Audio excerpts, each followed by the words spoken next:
As human beings, our opinions are not set in stone from the moment they're formed.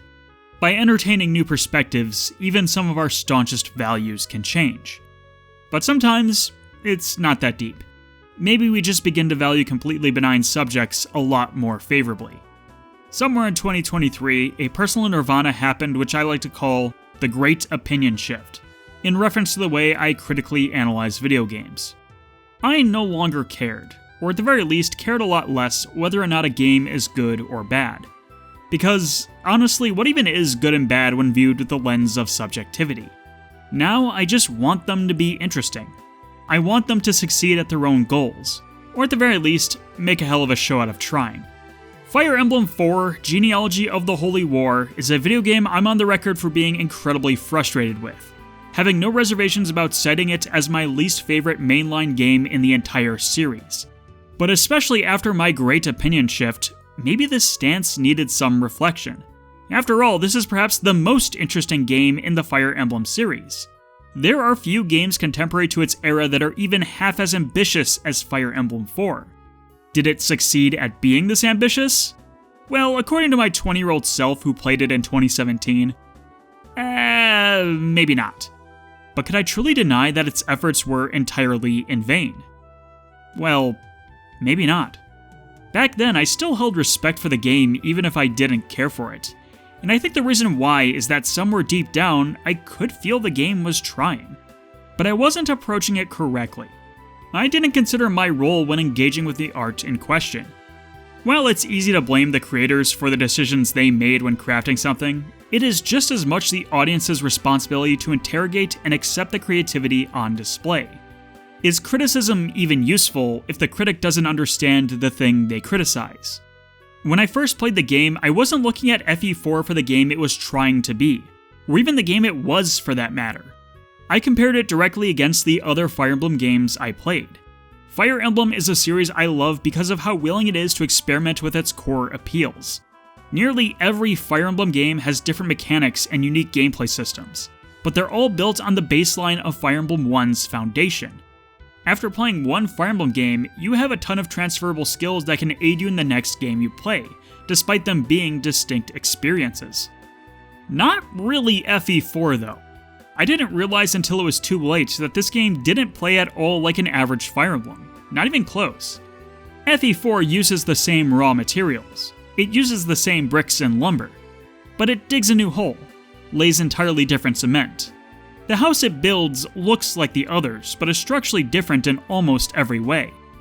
Genealogy came at a time where a solid convention of the series hadn't really been established yet. There were only 3 other games before it, one of which also played vastly different from the other 2 entries it was released between. For newer fans of the series, they're inevitably going to have a different perspective when looking back from the future, after Fire Emblem had solidified its identity a lot more. But it's not like I didn't have the capacity to conceptualize a mainline entry in the series that's so different from the norm. Fire Emblem Gaiden has often been cited as the black sheep of the series. Go anywhere this game is discussed, and that's probably one of the first things that will come up. But I think this claim is a misnomer. It implies that Gaiden is the only game in the series that is so different from all their Fire Emblems since. Especially with the passing of time, Gaiden was not the only game in the series that bucked so many trends. After all, look at 3 Houses. That too is a game that looks like Fire Emblem in some ways, but practically unrecognizable in many others. In fact, I even claimed in the past that these games feel so fundamentally different from the strategy RPG conventions this series had built, that I prefer to distinguish them with the label of management RPG. I don't really like that term anymore, but I like that it illustrates a distinction from what could be considered an average Fire Emblem. Both of these games are ones that I enjoy a lot. I never had to learn to love them. I simply needed to play them, adjust to their intricacies, and accept them as they were. But I also went into those games knowing to do that. And with my cursory knowledge of the series in 2017, I was under the impression that only Gaiden was the black sheep, so I approached that game with a level of sincerity that I didn't bring to FE4. I tried playing Genealogy of the Holy War as a traditional Fire Emblem game, and became frustrated when the skill set I implemented for the rest of the series was irrelevant to the challenges the game was presenting me. No one had conditioned me that this game was just as much a black sheep, maybe even more so than Gaiden at the end of the day. Had I known this, I might have been more willing to meet the game halfway. With this in mind, it all makes way more sense now. Genealogy of the Holy War was never the traditional SRPG codified in 1990. Half the mechanical underbelly of this game is still completely unique to FE4 even to this very day, despite a lot of those same systems being reused in later games. In fact, this may truly be more management RPG than Gaiden and Three Houses could ever dream of being. Genealogy is a borderline hostile experience for a first-time player. This is a wacko game with wacko systems that doesn't mechanically tutorialize any of them and punishes you harshly for not utilizing them. It's one of the most difficult games in the series if you go in knowing nothing about it, but one of the easiest if you have said knowledge. And dare I say, it even becomes one of the more enjoyable and fulfilling entries once learned. I didn't realize there were incentives to use the same weapon over time. I didn't realize that inventories could not be freely traded amongst the army. I didn't realize that dancers could refresh all the allies that were adjacent to them.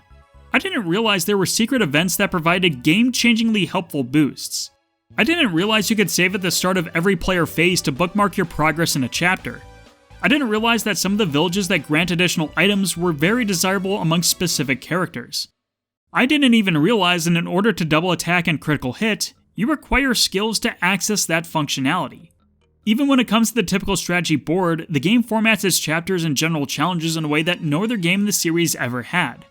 After playing this game, you can really tell that its goal was to tell this story about a multi-generational conflict. Almost every mechanic in the game supports that goal. Every single chapter in this game takes place on the continent of Yggdrasil itself. You can fit every single map, lining up the tiles together and form the entire world map. No other game in the series before or since has ever been this cohesive. There are different armies that come in as entirely separate factions, all with unique map themes, and a couple of them will even have their own battles completely independent from your current situation. The story is the gameplay. The gameplay is the story. And especially when it comes to digesting a story, be it through a game, a movie, a book, or even a song, one experience is never enough. My first viewing of a story is for the sake of enjoyment and excitement. My second viewing is when I finally begin to appreciate and understand the meaning when I have all the context established.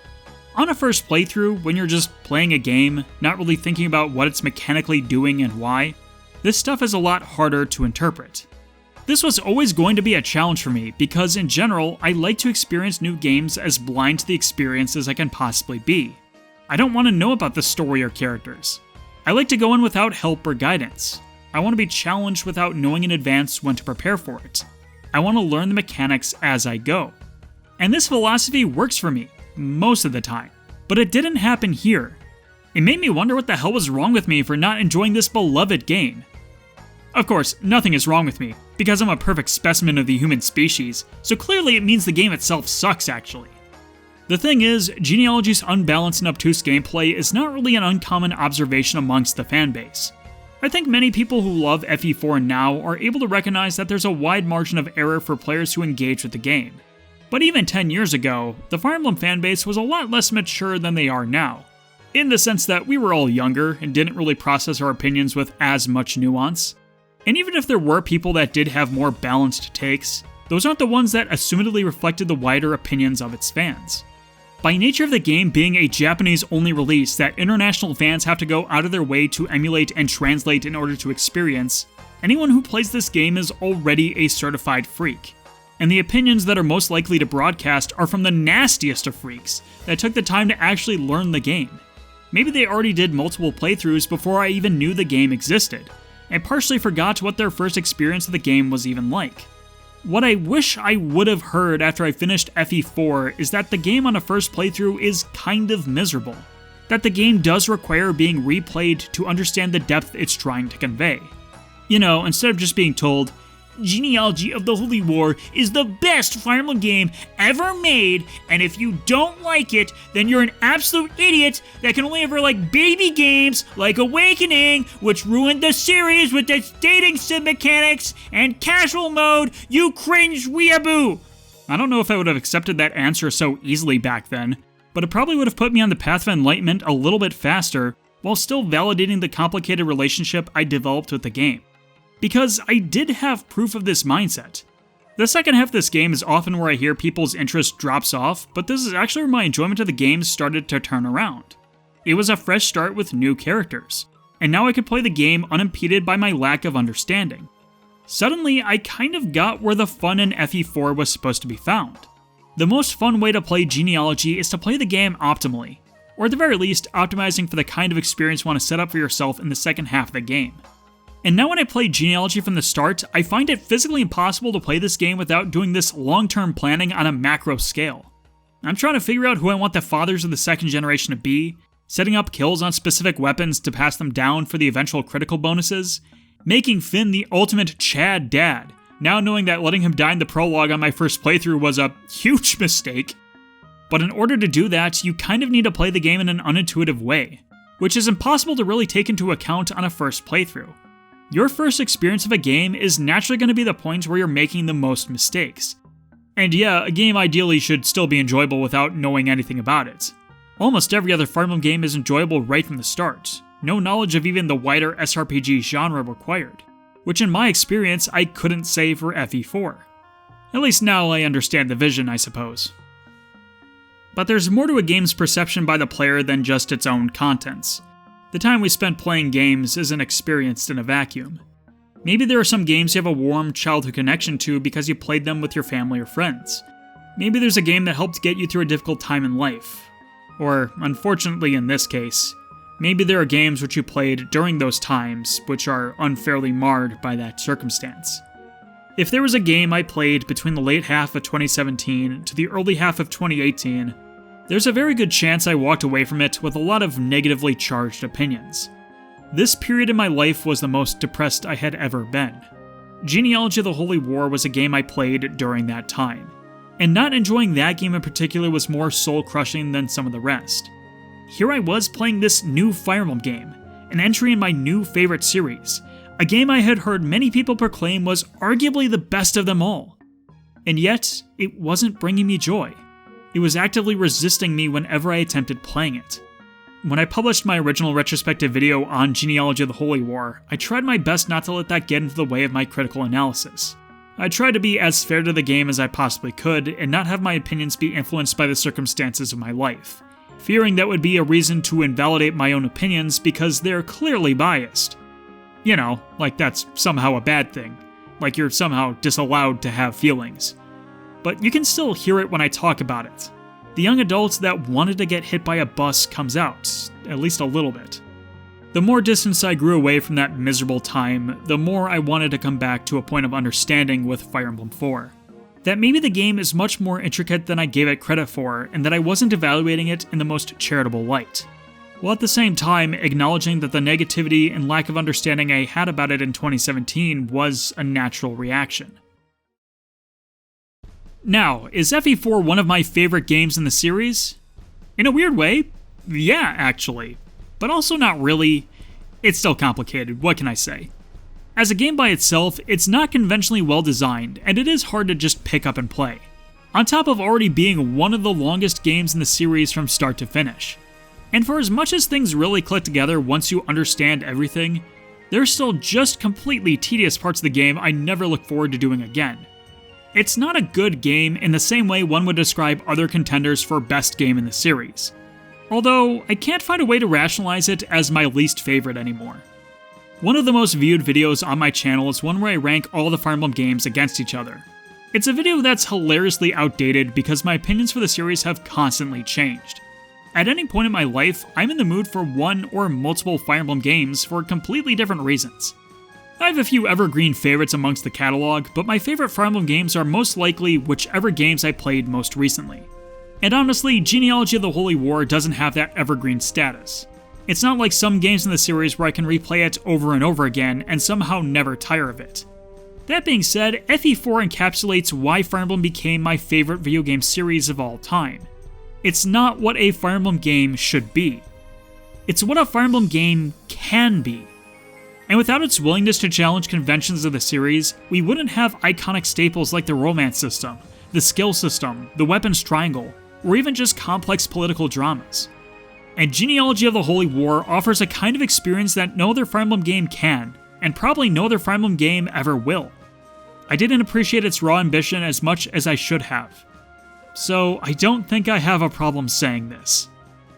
Everyone, I was wrong about FE4. The prideful past me is in absolute shambles right now. People will be like, did you know, gaming, that Genealogy of the Holy War is the Fire Emblem game where... Like, dude, shut your mouth! Newsflash, buddy, not everyone has played the 30-year-old video game. Some people are only 20 years old!